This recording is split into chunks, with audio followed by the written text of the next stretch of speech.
Hello and welcome to the latest episode of the Low Budget Review Show. I am your host, Eric Smith, and today I am talking about All the Fiends of Hell by Adam L. G. Nevill. And this is from Ritual Limited. Gotta love that logo with a beautiful, amazing cover by Samuel Araya. That's how I'm gonna say his name. I love that cover. Some people might not think that's beautiful. I do. Absolutely fantastic. Uh, I'm going to read the back cover copy, and that way I can't be blamed for any spoilers that may come up from the back cover copy. And I'll try to avoid saying anything that's not kind of covered on here. So this is what it says. Skip ahead a minute or two if you don't want to hear this. The Red Night of Bells heralds global catastrophe, annihilation on a biblical scale.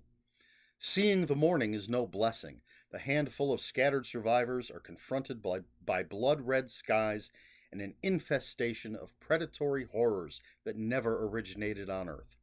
An occupying force intent on erasing the remnants of animal life from the planet.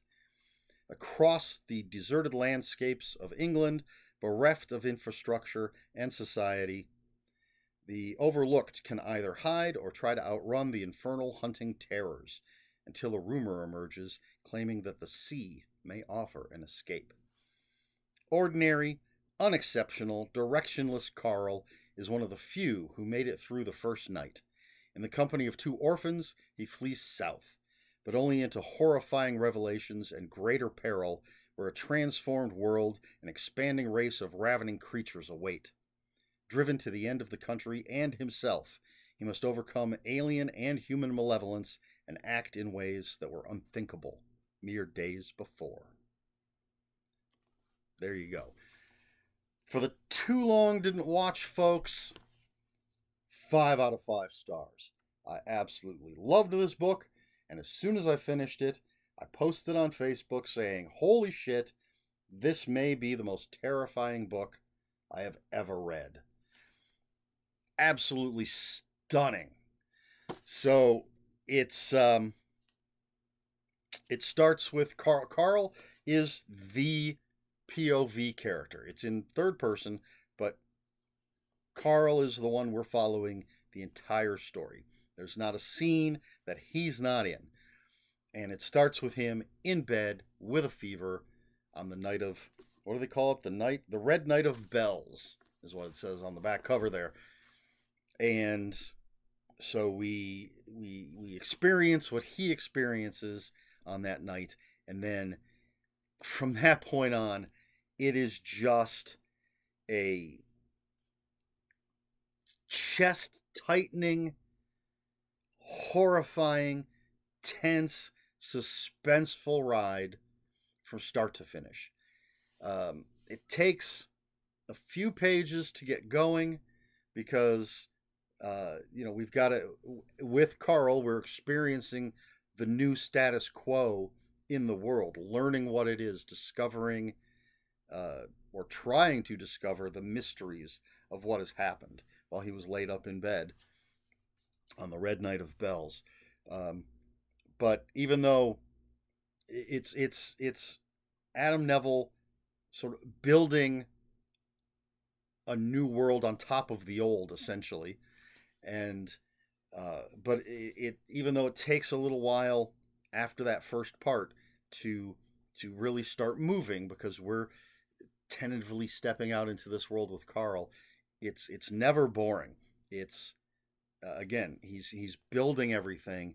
I was right there for all of it, learning as Carl's learning, and then once things take off, man, holy moly. This isn't folk horror. I know a lot. I think a lot of people hear Adam Nevill and they're thinking folk horror, things like The Ritual or Cunning Folk and some of his others.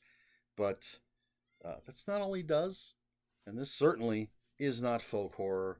It's incredibly well written with incredibly rich, well drawn characters. Characters that you're going to love, characters that you're going to hate, and the the terrors. I'm going to call them that because uh, some of the characters call them that. Does it actually say terrors on the back? Occupying force, ravening creatures. The descriptions made my brain hurt. um, and they were terrifying. What they do is terrifying. The descriptions of the world, this new world, again, overlaid on top of the world that we know, is terrifying. And it's horrifying that with this unknown horror, this unearthly horror, there's still horrible people as well. Um, for those who are familiar with Watchmen, the comic book, and I guess the movie, I've never seen the movie, um, Ozymandias supposed that an outside aggressor would bring the world together. Well, I don't know if you'll consider this a spoiler or not. That's not really the case here. The story takes place over a week or so, and it's knuckle whitening. It's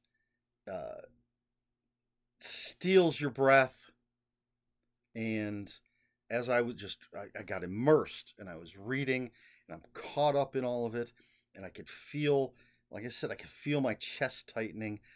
What's going to happen? Who's going to survive? And what will become of them? But and then again, just the scenes with these creatures, and I'm trying to avoid any details at all here, um, while still gushing about how wonderful this book was. It's I'm pretty sure it came out this year. It is his most recent book, but let's check the actual copyright date.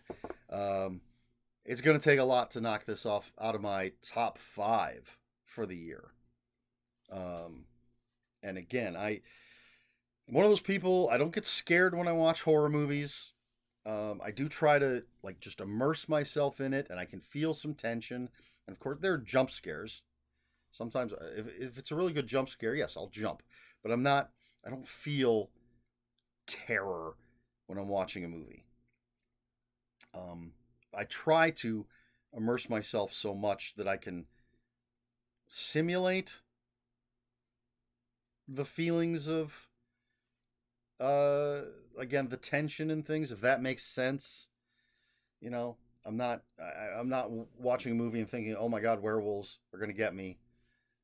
um, if it's well made enough, I might feel a little fear for the characters. Are they going to make it, or are they not? What's going to happen? I can certainly feel the tragedy of the ending to a movie like The Mist, but I'm not scared while I'm watching the movie. All of this is to say, this book came as close as anything has since I was a little kid to actually making me feel scared. Not again, I wasn't afraid that this was going to happen, but I was so immersed in the writing and in the story that I could feel it. That's the power of this book and Adam Nevill's writing. Absolutely my favorite thing that I've read from him so far. Not that I've read a lot. I have quite a few that I haven't gotten to yet, but I wanted to jump on the new one, especially with that beautiful, beautiful cover. And I really don't know what else to say. This book was fantastic. All the Fiends of Hell, Adam L.G. Nevill. 5 out of 5 stars. I can't recommend it highly enough.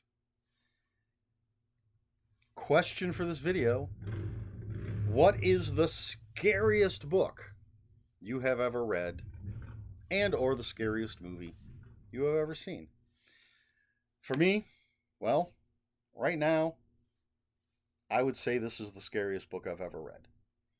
Um, there were books that scared me when I was a kid, because I was a kid. Unfortunately, I can't remember what any of those were.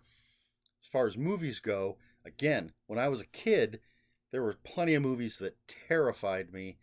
Um, I was actually afraid of Little Shop of Horrors. I was too young to get the humor of it, but the killer plant terrified me. I would not go into the backyard in my bare feet because I was afraid that there were plants out there that would bite me. The best example, though, that I can think of wasn't a TV. It wasn't a movie. It was a TV show. It was Night Gallery, and it's the one about the big game hunter, and he wants his son to be. He thinks his son's a wimp and wants him to be a big game hunter.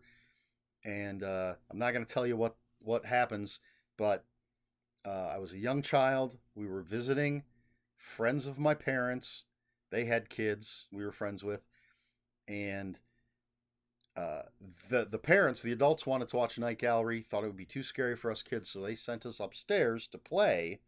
But there was a TV upstairs. We decided to turn on Night Gallery, and we watched this episode. And at the end of the episode, when things culminate, I ran screaming in terror from the room downstairs to the adults so that they could protect me. And this was only like 5 years ago.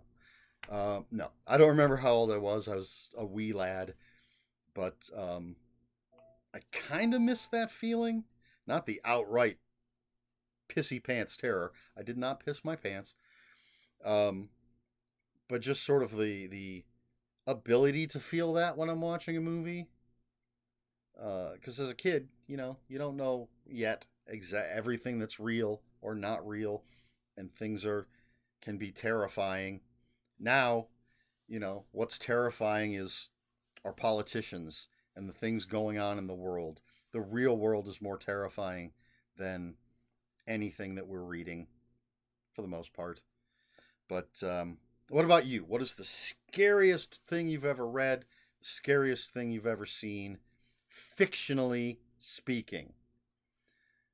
Let me know in the comments below. If you have any comments, questions, or corrections, please put those in the comments below. Comments are open for spoilers. Just post a spoiler warning. But really, let's not talk spoilers. You need to just read and experience this book. But if we must, post a spoiler warning. We try to be polite here at the Low Budget Review Show. Please like, share, and subscribe, all the usual YouTube stuff. And if you'd care to follow me on other social media, my Twitter is @Ronan5757. My Instagram, where I post pictures of books, comic books, board games, and fuzzy animals, is Eric Smith 5757. That's Eric with a K, ERIKSMITH 5757. On Blue Sky, I am @EL Smith. That's all I have. This has been the Low Budget Review Show. I have been Eric Smith, and until next time, read more terrifying books.